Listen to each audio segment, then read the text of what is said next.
Assalamualaikum warahmatullahi wabarakatuh. Alhamdulillah, pada kesempatan kali ini kita dapat mempelajari tentang jinayah dan hikmahnya bab 1 Fikih kelas 11 semester 1. Tujuan mempelajari jinayah dan hikmahnya yaitu dapat memahami, menganalisis dan menyimpulkan jinayah secara komprehensif dengan maqasid syariah disertai dalil dan istidlal agar tumbuh kesadaran tidak melakukan perbuatan tercela dan tumbuh karakter rahmatan lil alamin. Alur tujuan pembelajaran yaitu mengorganisir ketentuan tentang jinayat dan hikmahnya dengan mempelajari pengertian pembunuhan, hukum larangan membunuh, macam-macam pembunuhan, hukum bagi pelaku pembunuhan, serta hikmah larangan pembunuhan. Masuk ke dalam materi yaitu pengertian pembunuhan. Secara bahasa, pembunuhan berarti menghilangkan nyawa seseorang.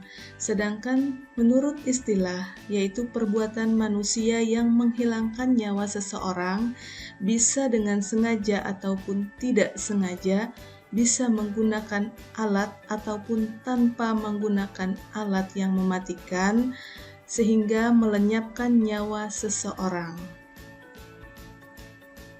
Hukum larangan membunuh terdapat dalam Quran Surah Al-Isra ayat 33 yang berbunyi A'udzubillahi minasyaitonirrajim Bismillahirrahmanirrahim Wala taqtulun nafsal lati haramallahu illa bilhaq, yang artinya, dan janganlah kamu membunuh jiwa yang diharamkan Allah membunuhnya melainkan dengan suatu alasan yang benar.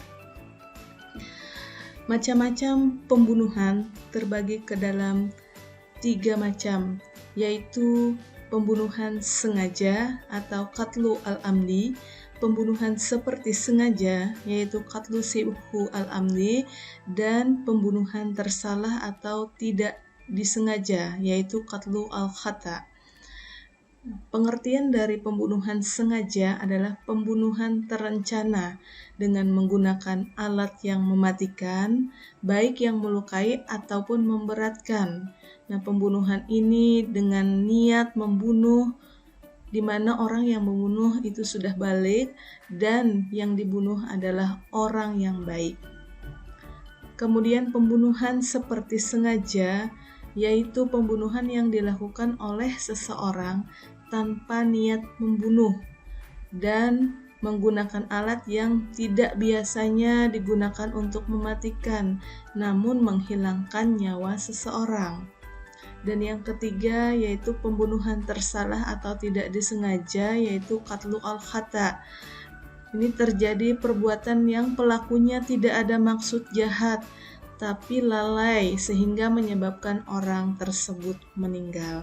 Contohnya, ketika seseorang melempar batu dari jendela dan mengenai orang yang ada di luar dengan maksud membuang batu tersebut dari rumah, tetapi karena dia lalai dan tidak melihat sekitar sehingga orang tersebut meninggal terkena batu. Nah, itu yang disebut dengan pembunuhan tersalah atau tidak disengaja. Nah, orang yang membunuh ini telah melanggar 3 macam hak. Pertama, hak Allah, yang ini nanti sanksinya akan diberikan di akhirat. Kemudian hak ahli waris, di mana nanti diserahkan kepada ahli waris apakah yang membunuh itu mendapat qisas atau dimaafkan dengan membayar diat. Kemudian hak orang yang terbunuh. Kemudian lanjut ke hukuman bagi pelaku pembunuhan.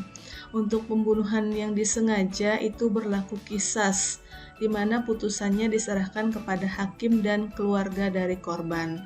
Akan tetapi, ketika keluarga korban memaafkan, maka hukuman yang diterima bagi pembunuh itu diat mughalazah atau denda berat dengan membayar harta secara tunai kepada ahli waris, serta pembunuh juga wajib menunaikan kafarah. Lanjut, pembunuhan tersalah atau tidak disengaja, yaitu qatlu al-khata, membayar diat muhafafah atau denda ringan dari harta pelaku dan bisa dilaksanakan selama 3 tahun secara bertahap. Seperti hadis Nabi yaitu dari Abdullah bin Mas'ud berkata, Rasulullah Shallallahu Alaihi Wasallam bersabda, di mana diat khata yaitu terdiri dari 20 ekor unta berusia 4 tahun, 20 ekor unta berusia 5 tahun, 20 ekor unta betina berusia 1 tahun, 20 ekor unta betina berusia 2 tahun, 20 ekor unta jantan berusia 2 tahun. Hadis riwayat Abu Daud. Sedangkan pembunuhan seperti sengaja yaitu qatlu sibhu al-amdi di mana pembunuh tidak dikisas akan tetapi cukup membayar diat mughalazah yang dibayar pelaku secara bertahap selama 3 tahun dan pembunuh juga wajib melaksanakan kafarah.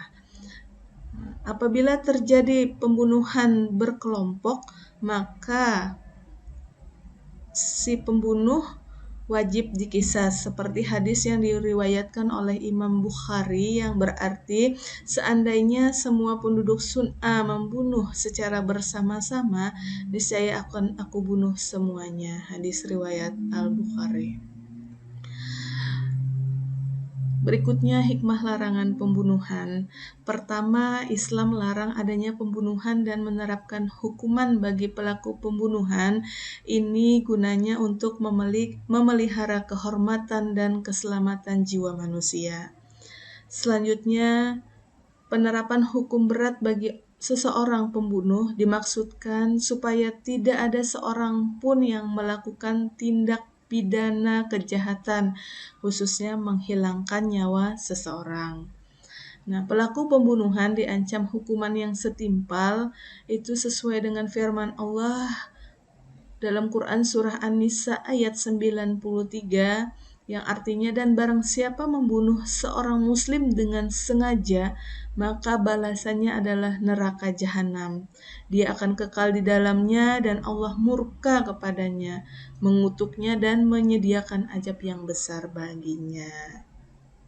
Nah, mungkin itu yang dapat saya sampaikan. Semoga bermanfaat. Akhirul kalam.